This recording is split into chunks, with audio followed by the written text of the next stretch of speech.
نبی کریم صلی اللہ علیہ وآلہ وسلم کے سارے صحابہ عادل، لائق احترام اور مینارہ نور ہیں۔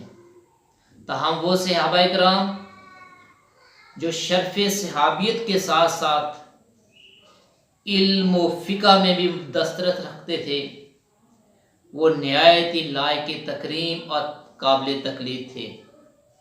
خود صحابہ اکرام رضوان اللہ تعالی اجمعین ان کا بے حد ادب و احترام کرتے تھے۔ صحابہ کے بعد تابعین کی جماعت آئی تو انہوں نے بھی ان کی پیروی کو کرتے ہوئے ان کی عزت اور ان کے ادب و احترام میں کوئی کسر نہ چھوڑی۔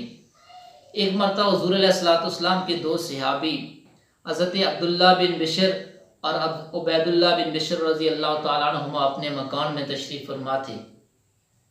کچھ سوال کرنے والے حضرات تشریف لائے اور انہوں نے سوال یہ کیا کہ کیا ایک آدمی جس کے پاس اپنا گھوڑا ہے، سواری کے لیے اس نے رکھا ہوا ہے، اس کے اوپر سواری کر رہا، اس کو دوڑا رہا ہے اور بار بار اس کو کوڑے مار رہا ہے، کیا آپ نے آقا کریم علیہ السلام سے کوئی ایسی روایت سنی ہے جس میں اس بات کی اجازت ہو؟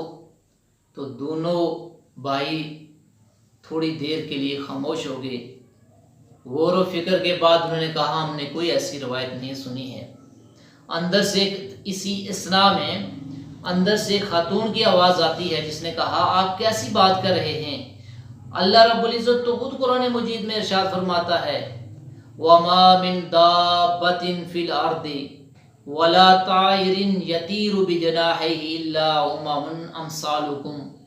فرمایا اللہ خود ارشاد فرماتے ہیں کہ زمین کے اوپر چلنے والے جتنے بھی جانور ہیں، ہوا میں اڑنے والے جتنے بھی پرندے ہیں، وہ تمہاری طرح امت ہیں۔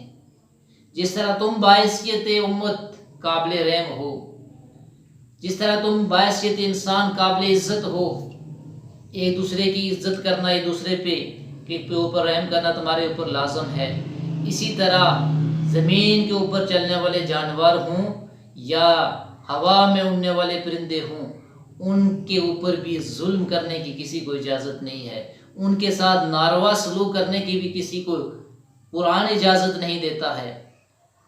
اس کی یہ بات سن کر دونوں بھائیوں نے کہا، سوال کرنے والوں سے کہا یہ جو خاتون بات کہہ رہی ہیں، یہ حق کہہ رہی ہیں، یہ ہماری بڑی بہن ہیں اور قرآن کی سمجھ میں یہ ہم سے بہت آگے ہیں۔ یہ وہ کردار تھا، یہ وہ مائیں تھی، یہ وہ عورتیں تھیں جو قرآن کو اتنا پڑھتی تھی، حدیث کے اوپر اتنا دسترس رکھتی تھی کہ ایک ایک لفظ سے جملہ معاملات کو سمجھ آیا کرتی تھی۔